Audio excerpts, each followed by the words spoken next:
Та бүхэнд яг одоо дэлхийд даяар 5 сая гаруй хүнийг борлогдсон 2021 оны Amazon-ы бестселлер энгийн дадал номын талаар танилцуулах гэж байна.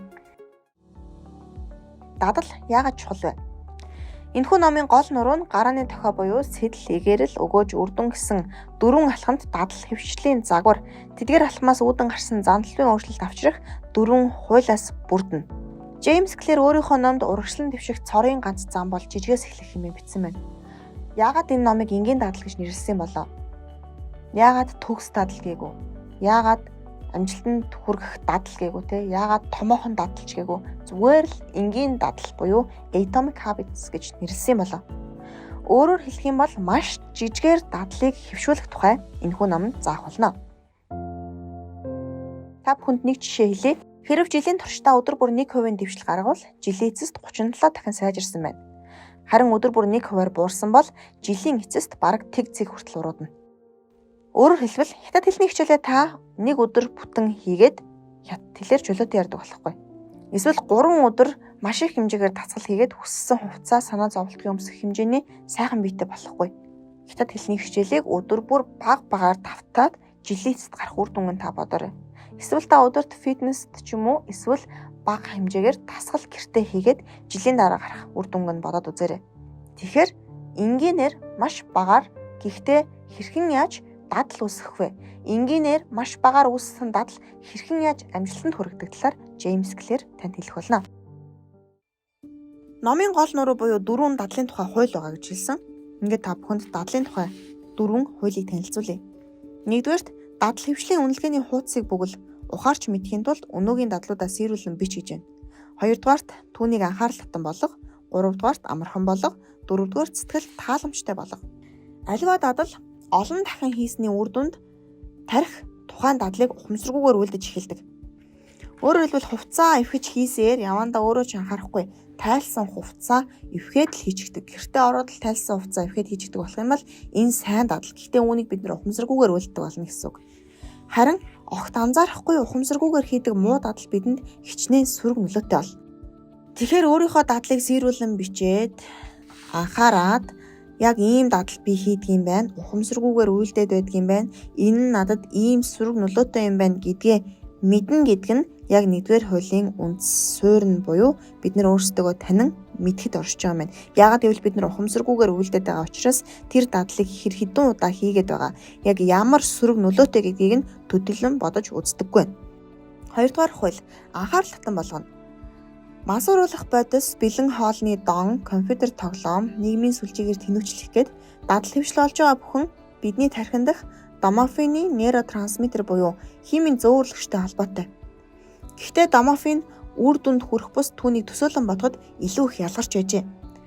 Зул сарын баяраар хүүхдүүд яг бэлэг авах үе бус ямар бэлэг ирэх бол гэдгийг төсөөлөн бодоход домофин илүү их ядалгарч зул сарын баярын өдрийг илүү их хүлээж идэг. Жишээлбэл бид нэр амраад амралт зугаалгаар явна гэж бодох үед ажил дээрээ байж хата түүнийг төсөөлөх үед амралтанд байгаагаас илүү ихээр түүнийг хүссэн мөрөөдөж төсөөлж байгаа гэсэн үг. Тэгэхээр үүнийг хэрхэн яаж дадалтайгаа холбох вэ? Өөрийгөө маш сайхан биетэйгээр төсөөл. Олны дунд ямар ч үгүй бихтэй ёслолын хувцастай хүн бүхний харааг булаагаад явж байгаа тэр эрэгтэй эмэгтэй бол та. Яг энэ төсөөлөл танд дасгал хийх дадал үүсэхгүй гэж юу? Яг энэ мэтчлэн дадлуудаа хэрхэн яаж анхаарал татан болгох талаар Джеймс Клэрийн энгийн дадал номын хуулийн 2 дээр заасан байгаа юм. Гэхдээ багаар эхлэх хэрэгтэй. 3 дугаар хууль буюу түүнийг амархан болгох тухай хууль байгаа. Аливаа дадал амархан байх тусам бид нэр тухайн дадлыг илүү ихээр хэвшүүлэх юм магадaltaй байдаг. Жишээлбэл нэг өдөр дасгал хийгээд ч юм уу бүтэн өдөр дасгал хийгээд бие буларцсан бол хүн түүнээс шантрах гээд байдаг. За энэ хүрээнд Джеймс Клэр өөрийнхөө ном дээр яг ямар хуулийг тавьсан байгаа вэ гэхээр 2 минутын дүрм гэдэг юм дүрмийг тавьсан байгаа юм. Өөрчлөлт хий гэж мөрөөдөхдөө хүн хит их сэтгэлийн хөөрөлд автдаг, хит богино хугацаанд хит ихийг оролддог. Тэгэхээр энэ хандлагыг юугаар сүрэх вэ гэхээр 2 минутын дүрмээр сүрнэ. Шинэ дадлаа та 2 минут хүрэхгүй хугацаанд хийгээд үзээрэй. Жишээлбэл та унтахын өмнө ном унших дадалтай болно гэж бодож байгаа бол нэг нүр уншихад болно. Угаасан хувцаа эвхэх дадалтай болгож байгаа бол нэг хос аймс эвх болно. Гэхдээ энэ өдөр бүр үргэлжлэх ёстой өдөр бүр тогтсон цагтаа үргэлжлэх ёстой. Гол санаа нь таны дадал аль болох амархан аргаар эхлэх юм боломжийг нэхэж чиглэж байгаа. Дөрөвдүгээр хууль. Дадлаа сэтгэл татан болгох.